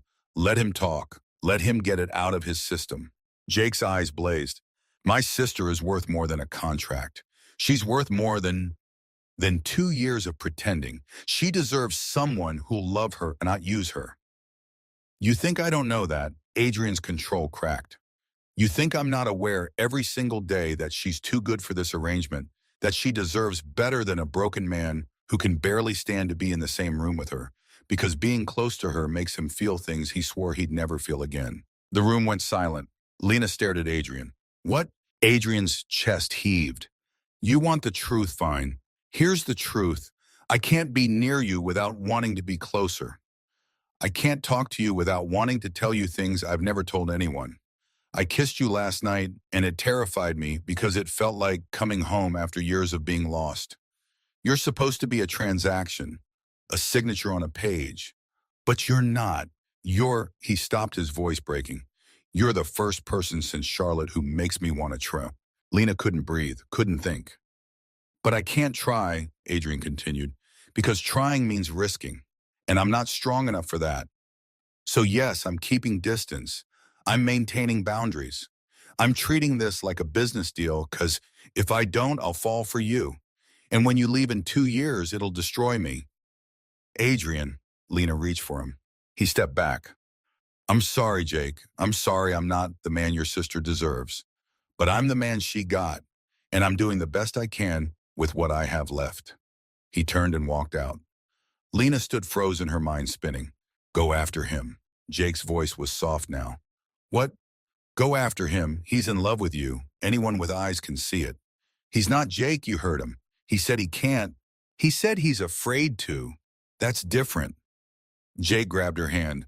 Lena, I've been watching you since you got here. The way you look at him, the way you stand a little closer than you need to. You're in love with him too. I'm not. It's a contract. We agreed. Screw the contract. Jake squeezed her hand. I don't want you trapped in a loveless marriage because of me, Ramo. If you have feelings for him, if there's a chance this could be real, you need to fight for it. But you said I was wrong. Jake's eyes were fierce. I was angry and scared, and I said things I didn't mean. But watching him just now, watching him bare his soul, that man is in love with you, Lena. He's just too terrified to admit it. Lena's heart pounded. What if you're wrong? What if I go after him and he rejects me? Then you'll know. And you can spend the next 2 years protecting your heart instead of breaking it slowly every day. Lena kissed Jake's forehead. When did you get so wise? Cancer gives you perspective. He smiled weakly. Now go, before he talks himself back into his fortress.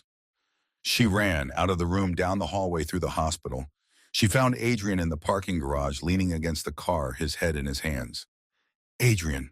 He looked up. His eyes were red. I can't do this, he said. I can't keep pretending I'm fine. I'm not fine. I haven't been fine since the day you walked into my office. Lena walked toward him slowly.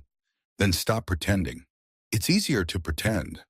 Is it? She stopped in front of him. Because from where I'm standing, pretending is destroying both of us. Adrian's jaw clenched. What do you want from me, Lena? I want you to tell me what you want. No walls, no defenses, just the truth. He stared at her. The silence stretched. Then I want you. I want mornings where I don't have to avoid you in the hallway. I want conversations that don't feel like negotiations. I want to stop counting down the days until you leave, because the thought of you leaving makes me sick. His voice dropped to a whisper. I want to be brave enough to love you, but I don't know if I am. Lena's eyes filled with tears. Then let me be brave enough for both of us. She kissed him. Not desperate this time, not hungry, just honest, pure. Adrian's arms came around her, pulling her close. He kissed her like she was precious, like she mattered, like she was more than a contract or a promise or a way to fulfill an obligation. He kissed her like she was everything. When they finally pulled apart, both breathing hard, Adrian pressed his forehead to hers. I don't know how to do this, he whispered. I don't know how to be with someone without waiting for them to leave. Then we figure it out together. Lena's hands cupped his face. No more running, no more walls. We try, really try. And if it doesn't work, it has to work. Adrian's voice was fierce. Because I can't lose you. I can't survive losing someone else. He stopped. Say it, Lena urged. Please. I can't. Not yet. I'm not. Then show me. She kissed him again, soft, gentle. Show me you care. Show me I'm more than a contract. Adrian pulled back just enough to look in her eyes. You were never just a contract. From the moment you walked into my office with fire in your eyes and desperation in your voice, you were so much more. He brushed a tear from her cheek. I just didn't want to admit it, because admitting it meant feeling it, and feeling it meant risking everything. And now I'm terrified. A small broken smile. But I'm tired of being alone. Lena's phone rang. She ignored it. It rang again and again. Finally, she answered. What? Dr. Rashid's voice was urgent.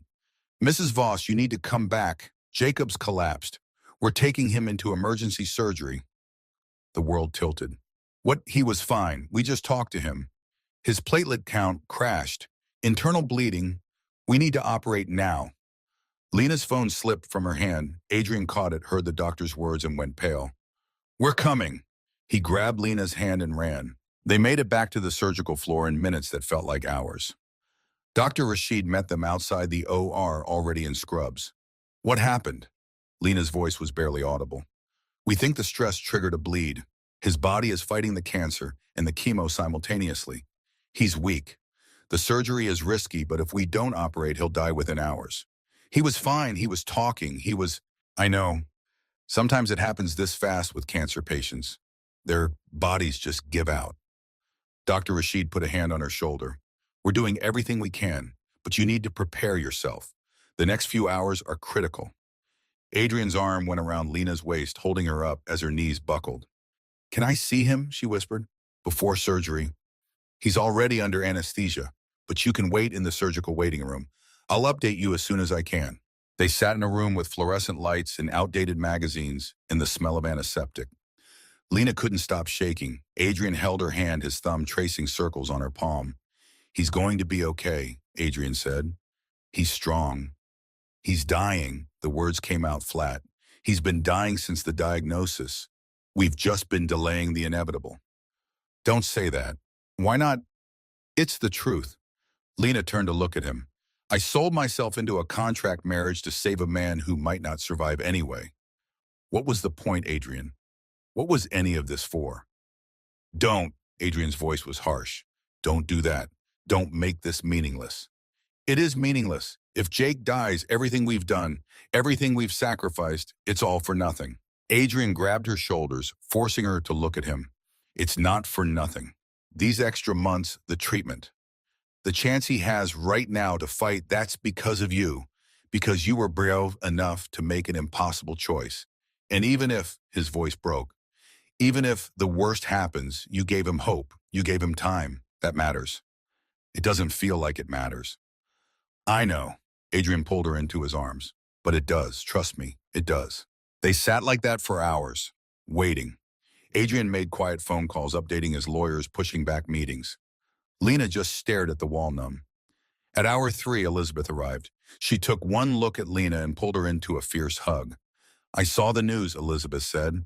I'm so sorry about the reporters, about all of it. I don't care about the reporters. Lena's voice was hollow. Jake's in surgery. He might not make it. Elizabeth's face crumpled. She sat down beside Lena and took her hand. Then we pray, and we wait, and we hope. Sophia showed up an hour later with coffee and sandwiches no one could eat. She sat on Lena's other side, silent support. At hour 5, Dr. Rashid emerged. His scrubs were covered in blood. His expression was unreadable. Lena stood on shaking legs. He's alive.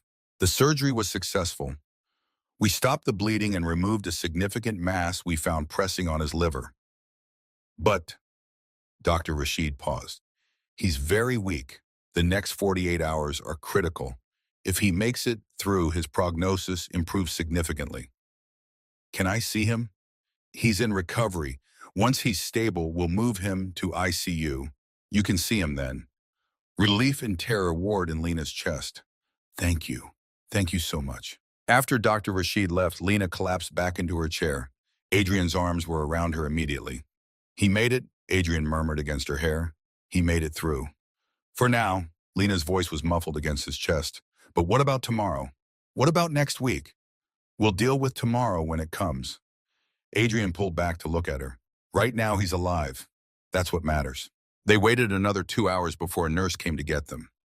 Jake was in ICU, hooked up to machines, his face pale as death. But his chest rose and fell. He was breathing. Lena sat beside his bed and took his hand. It was cold. I'm here, she whispered. I'm right here. You are going to be okay. You have to be okay. Adrian stood in the doorway watching. His expression was raw. You should go home, Lena said without looking at him. Get some rest. I'm staying here. Then I'm staying too.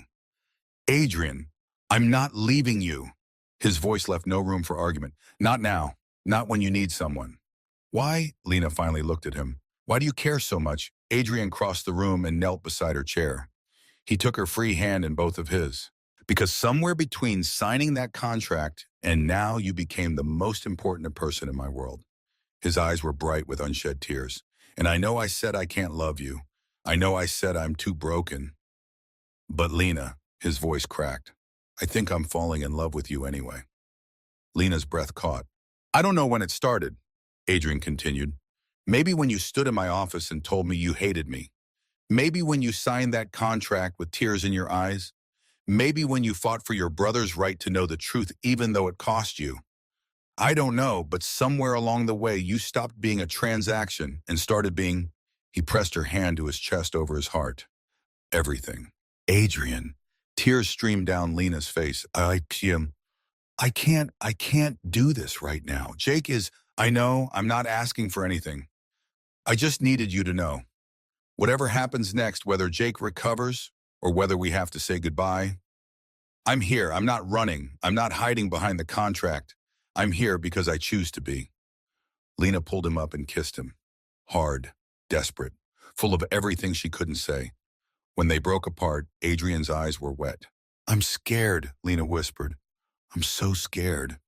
"Me too." Adrian sat in the chair beside her, never letting go of her hand. "But we'll be scared together." They sat like that through the night, holding hands, watching machines track Jake's vitals, waiting for dawn to come and praying he'd still be breathing when it did. At 6 a.m., Jake's eyes fluttered open. His gaze landed on Lena first, then moved to Adrian. "You're still here," Jake rasped. "Where else would I be?" Adrian's voice was rough. "Taking care of your wife." Jake's lips quirked. "That's what husbands do, right?" "She won't leave you, so I'm staying with her." Adrian squeezed Lena's hand.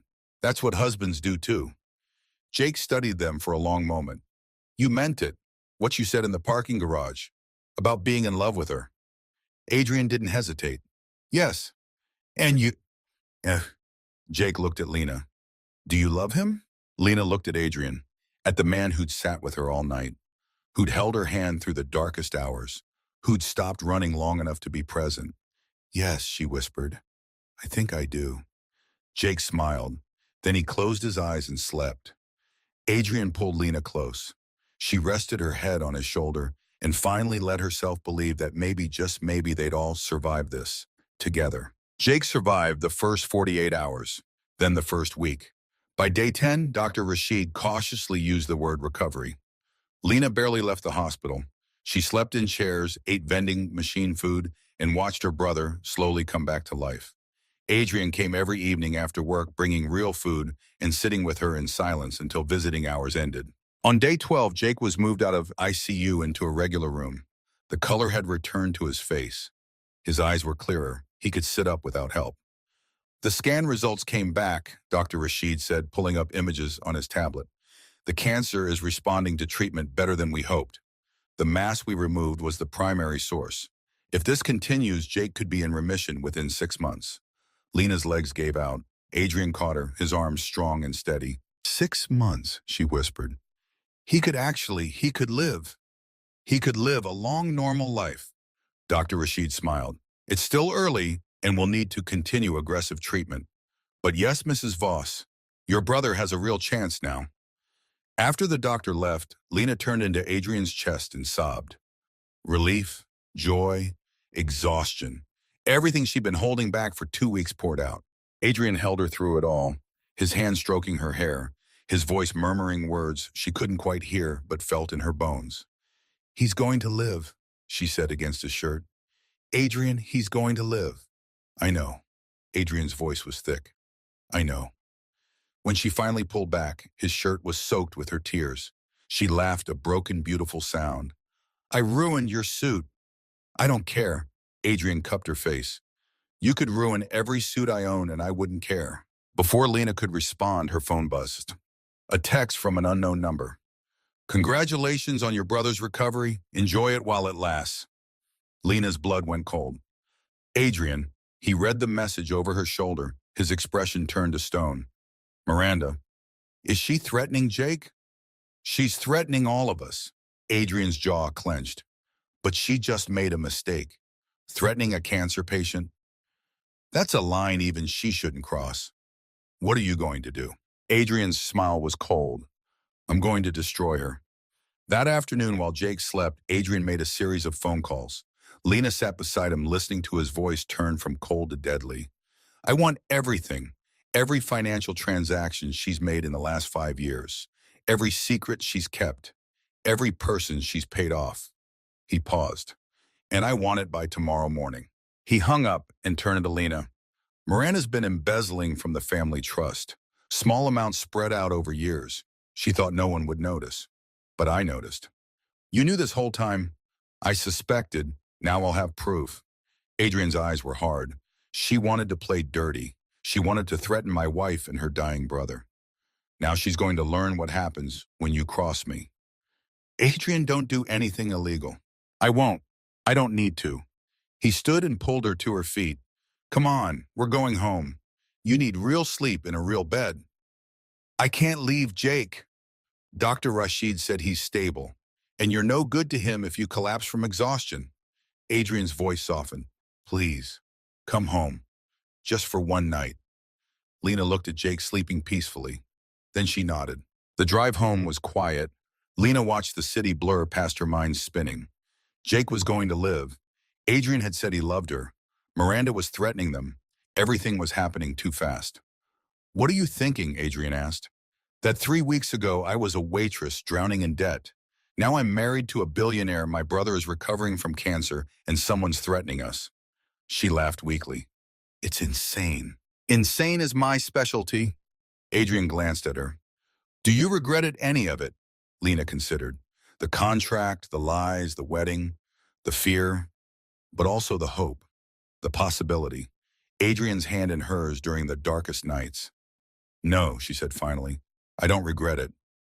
Even though I've been impossible, especially because you've been impossible." She reached over and took his hand. "You could have stayed cold and distant, but you didn't. You showed up. Every night, you sat with me, you held my hand, you were there when I needed someone." Adrian's fingers tightened on hers. "I'll always be there, even when you don't need someone. Even when you want to push me away, I'm not going anywhere." They arrived at the estate to find Elizabeth waiting on the front steps. She rushed to Lena and pulled her into a hug. "I heard about Jake. That's wonderful news." Elizabeth pulled back her eyes, searching Lena's face. "But you look exhausted, dear. Come inside. I've had Margaret prepare food and run you a bath." "Mom, what are you doing here?" Adrian asked. "Making sure my daughter-in-law doesn't work herself to death." Elizabeth linked her arm through Lena's. "Now come. You need to eat." Over dinner, real food, hot and plentiful, Elizabeth talked about wedding plans. "I know you two rushed the ceremony because of Jake's condition, but once he's better, we should have a proper celebration. Family, friends, a party worthy of a Voss wedding." "Mom," Adrian started. "Don't mom me. Lena deserves a real wedding. One where she's not terrified her brother is dying. One where she can actually enjoy being a bride." Elizabeth turned to Lena. "Unless you don't want that." Lena looked at Adrian. He raised an eyebrow, leaving the choice to her. "I'd like that," she said softly. "A real wedding, with Jake there, healthy." Elizabeth beamed. "Then we'll plan it. 6 months from now. Give Jake time to fully recover." She paused. "And give you two time to figure out what you really are to each other." After Elizabeth left, Lena soaked in the enormous bathtub, letting hot water ease muscles she didn't know were tense. Her mind drifted. 6 months. In 6 months, they'd have a real wedding. And in 18 months after that, the contract would end. Would they still be together, or would Adrian's fear win? She was toweling off when she heard a knock. "Lena!" Adrian's voice was muffled through the door. "Can I come in?" She wrapped herself in a robe. "Yeah." He entered still in his suit, but with his tie gone and his sleeves rolled up. He looked tired, vulnerable. "I need to tell you something." Lena's heart jumped. "What?" "Tomorrow I'm meeting with my lawyers and the trust administrators. I'm filing the marriage certificate. The trust fund releases on Monday, my birthday." He paused. "Once that money is mine, the contract is technically fulfilled. You could leave. Walk away with your settlement. Be free." "Is that what you want?" "No." The word was immediate, fierce. "But I need you to know you have a choice. You're not trapped. You never were." Lena stepped closer. "And if I stay, then we tear up the contract. We start over. No 2-year deadline, no settlement payment. Just," he struggled for words, "just us, figuring out how to be married for real. No safety net. No safety net." Adrian's eyes were raw. "I know it's terrifying. Believe me, I'm terrified. But I can't keep living with an expiration date on us. Either we're married or we're not. Either we're trying or we're pretending. I need to know which." Lena's throat was tight. "What if it doesn't work? What if we try and fail?" "Then we fail. But at least we'll have tried." Adrian took her hands. "I spent 3 years running from risk, from feeling, from life. I don't want to run anymore. I want to stand still and see what happens when I'm brave enough to stay." "I'm scared," Lena whispered. "Me too." Adrian pulled her close. "But I'm more scared of losing you because I was too much of a coward to try." Lena looked up at him, at the man who'd bought her and then learned to love her. The man who'd broken his own rules and risked his carefully protected heart. Okay, she said, let's tear up the contract. Adrian's smile was like sunrise. He kissed her soft and sweet and full of promise.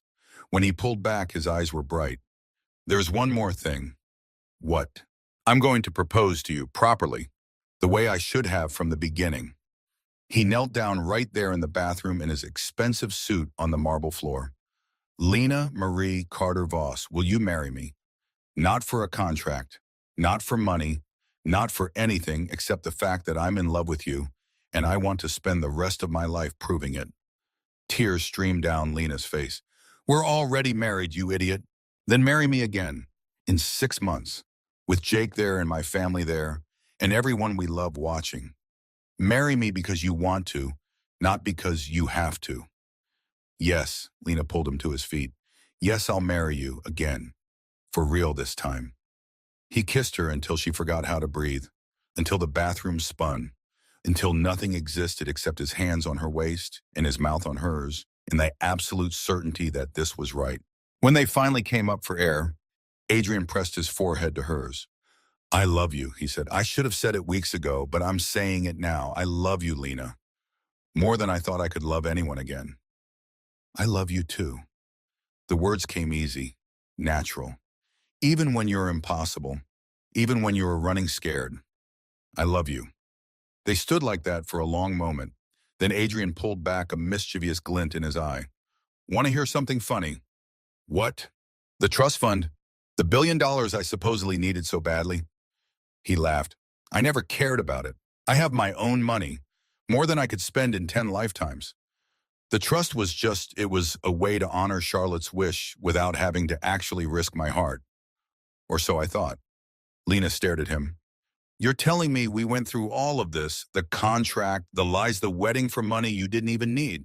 Not for money. Adrian's expression turned serious. For you, I told myself it was about the trust. But from the moment you walked into my office, it was about you. I just didn't know it yet. You're insane. Probably. He kissed her again. But I'm insane about you. So it balances out. The next morning, they went to Adrian's lawyer's office together. Adrian laid the contract on the conference table. I want this voided, completely. No settlement payment, no conditions, just nullified. The lawyer Marcus, mid-50s, perpetually serious, adjusted his glasses. Mr. Voss, if you void the contract, Mrs. Voss could sue for a breach. She'd be entitled to. I'm not suing anyone, Lena interrupted. I want it voided too. Marcus looked between them. Are you certain, both of you? Completely certain, Adrian said. Marcus pulled out a new document. Then you'll both need to sign. This voids the original contract and confirms the marriage's continuing of both parties' free will with no financial obligations beyond normal marital law. They signed, side by side, just like they'd signed the original contract 3 weeks ago. But this time when Lena set down the pen, she felt light, free. Congratulations, Marcus said dryly. You are now married the old-fashioned way, for love. Outside the office, Adrian pulled Lena into his arms and spun her around. She laughed, a real laugh, full and bright. We did it, she said. We're really doing this. We really are. Adrian set her down but didn't let go. No contract, no conditions, just you and me. Just you and me, Lena echoed. Her phone rang. Dr. Rashid. Mrs. Voss, I have extraordinary news. Jake's latest scans show the cancer is nearly gone. If this continues, he could be declared in remission within a month, not 6. Lena nearly dropped the phone. A month. It's remarkable. The treatment combined with the surgery has been more effective than we dared hope. He's responding like a textbook case of successful intervention. After she hung up, Lena turned to Adrian. Jake's going to be okay, really okay, in a month. Adrian's face split into a genuine smile, the first she'd ever seen that reached his eyes. Then we need to celebrate, all of us, tonight. They picked up Jake from the hospital against Dr. Rashid's initial protests, but the doctor relented when Jake threatened to discharge himself anyway. They brought him home to the estate where Margaret had prepared a feast and Elizabeth had gathered the family. Jake walked slowly, still weak, but he walked on his own. When he saw the dining room decorated with balloons and flowers and a banner that read, Welcome Home, his eyes filled with tears. You guys didn't have to. Shut up and sit down, Sophia said, hugging him carefully. You scared us half to death. Let us celebrate you being alive. Over dinner, surrounded by family, Lena watched Adrian. He laughed at Sophia's jokes. He engaged with Jake about football. He held Lena's hand under the table and didn't let go. This was the man she'd married. Not the cold CEO from that first meeting, but this the man who could open his heart wide enough to let people in. After dinner, as everyone moved to the sitting room, Miranda appeared in the doorway. The room went silent. I'm not here to cause trouble, Miranda said quickly. Her eyes were red, her hands shaking. I'm here to apologize. Adrian stood slowly. You threatened my wife and her brother. I know. I was desperate and cruel and wrong. Miranda's voice cracked. The detective, the reporter, that was all me. I thought if I could stop the wedding, I'd inherit the trust. But I was wrong about everything. Did you really think threatening a cancer patient would work? Adrian's voice was ice. No, I thought I wasn't thinking. I was just... Miranda broke down.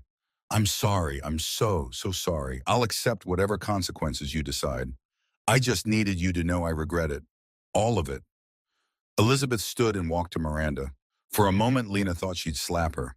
Instead, Elizabeth hugged her. You're family. You made a terrible mistake, but you're still family. We'll deal with the embezzlement and the threats through proper channels. But we're not cutting you out. Elizabeth pulled back, her expression firm.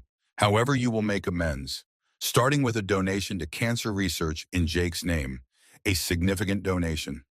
Miranda nodded, tears streaming. Anything. I'll do anything. After Miranda left, Jake turned to Adrian. You were going to destroy her, weren't you? Before tonight. Yes, Adrian didn't sugarcoat it. But you didn't.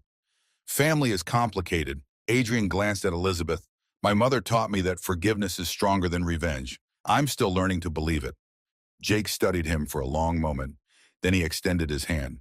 Thank you for everything, for saving my life, for making my sister happy, for being the man I didn't think existed. Adrian shook his hand. Thank you for giving her a reason to fight. She's the strongest person I know because she had you to fight for. Later that night, after everyone had left and Jake was settled in one of the guest rooms, Lena and Adrian stood in the garden under the stars. I can't believe this is real, Lena said. A month ago, I was signing a contract. Now Jake's in remission. We're actually married, and I'm standing in a garden with a man who loves me. It's real. Adrian wrapped his arms around her from behind. Every impossible bit of it. What happens now? Now Adrian turned her to face him. Now we live. We have our second wedding in 6 months. We watch Jake fully recover. We figure out how to be married without a script. We make mistakes and fix them. We fight and make up. We build a life together. That sounds messy. Probably, Adrian smiled, but the best things usually are. Lena reached up and touched his face. I'm glad I signed that contract. Even though it was manipulative and controlling. Even though, because it brought me to you, and you brought me to this.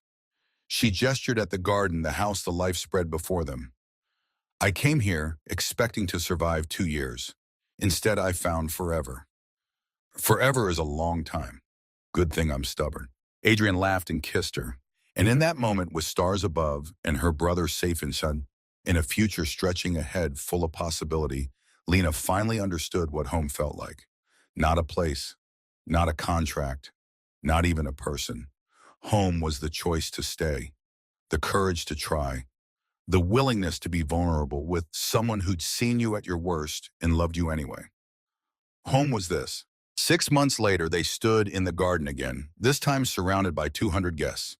Jake, healthy, strong, cancer-free, walked Lena down the aisle. Elizabeth cried.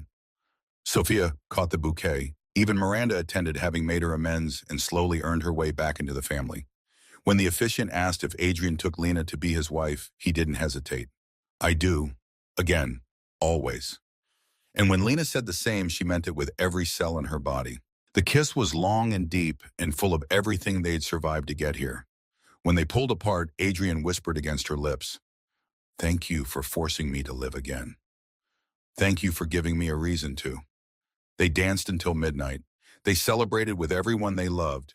And when they finally drove away, not to separate wings of a mansion, but to a shared room and a shared life, Lena looked back at the party and smiled. She'd walked into Adrian Voss's office expecting to sell 2 years of her life.